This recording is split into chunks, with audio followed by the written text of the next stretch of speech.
Renico, pati si Joe Maciso nasa abroad. Si Renico na nagre-recruit, nasa mga mansyon. Kayo na nire-recruit, nandun sa taas ng bundok, kumakain ng daga, nasusunod sa araw mga bubok. Kaya pag ang estudyante sumama sa Kabataan Party List, pati sa mga NPA, bugok yan. Si Terry Ridon pa. Bakit galit na galit si PRRD si Terry Ridon? Kasi nung time ni PRRD, pinaalis si Terry Ridon sa Presidential Commission, tama ng ano no? Pinaalis siya kasi pumupunta ng abroad gamit ang pera ng taong bayan, gamit ang pera ng gobyerno, kaya tinanggal siya. Ngayon, gumaganti si Koke.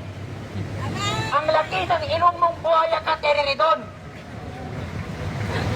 Yung pipi mo, mas makapal pa sa hollow block ng flood control. Kaya yung mga congressman na anti-Duterte, tignan nyo, ano ang napala ng Pilipino?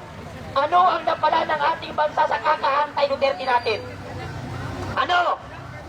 Nandyan na yung mga estudyanteng pinagpapapatay. Andyan na yung mga estudyanteng pinagre-rape. Andyan na yung mga hold-upper. Andyan na yung mga pusher. Kahit 15 years old na bata, 9 years old, nagra-rugby. Yan ang napala ninyo, kaka-anti-Duterte ninyo. Sabi na sa camping, ayoko sa Duterte, mamamati tao. Wala kaming pakialam. Sabi ng Dilawan, ayoko sa Duterte, mamamati tao. Wala kaming pakialam kung may pinatay si Duterte. Ang mahalaga, yung pinatay niya, kriminal. Senate at Congress, Risa Ontiveros, Laila de Lima, Renico, di ba ang ingay nyo? Dahil may pinagpapatay nung time ni Duterte na mga hold-upper, mga drug lords at mga rapist. Di ba galit na galit kayo? Bakit walang nag-iingay nung inambus ang 5 pulis na namatay sa Sharifa Guac sa Maguindanao? Saan na yung mga sila Risa Ontiveros?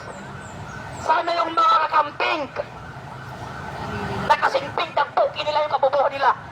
Mana sa presidente nilang lutang.